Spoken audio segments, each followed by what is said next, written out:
ఏం పేరు నీ పేరు? జయన్న. యా ఊరు పెద్దయా? రంగపురం. రంగాపురం. వీడికి ఎందుకు వచ్చినావు పెద్దయా? వాచ్మెన్కి వచ్చిందండి. వాచ్మెన్. ఇది పని జరుగుతుందా? ఇక్కడ పని జరుగుతుంది. ఎంత ఇస్తారు నీకు రోజు కూలి? రోజు కూలి కదన్నా 16,000 ఇస్తుంది. అంటే నెలకి 16,000 ఇస్తారా? 16,000 సరిపోతుందా నీకు? అదే నేను ఇంకా బతకలే. రంగాపురం ఈ నుంచి ఎంత దూరం మీకు? 30 కిలోమీటర్లు ఉంటుంది. పోలకల్ పక్కన. కోలకల్ పక్కన. ఎవరెవరు ఉంటారు ఇక్కడ? ఎవరు లేదని ఒక్కని వాళ్ళు సార్ వాళ్ళు. నీకు అన్నం తినడానికి ఎట్లా? నేనే వండుకుంటాను. 3 పూటలు వండుకుంటావా? 4 గంటల వరకు ఇంకా తెల్లవారైతే నిద్ర లేదు. నేను తెల్లవారు నిద్ర లేదు. తిరుగుతూనే ఉంటావు. తిరుగు 4 గంటలకు పోయి పడుకుంటుంది.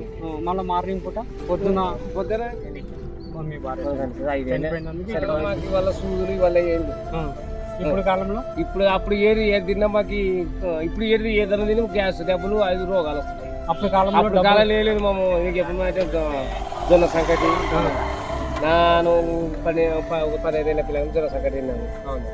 కూర అన్నం తిన్నాము. మందు మాకు లేని తిండి తిన్నాము. మాకేం రోగం ఇప్పుడు ఇది తిన్నాక ఇప్పుడు డబ్బులు తక్కువ ఉంటే డబ్బులు లేకున్నా మాకు ఆరోగ్యం అప్పుడు ఆరోగ్యం మంచిగా ఉండేది. ఇప్పుడు డబ్బులు ఎక్కువ ఉంటే కూడా ఆరోగ్యం లేదు. ఆసుపత్రులు మనం ఎప్పుడు ఆసుపత్రి మాకు చూసి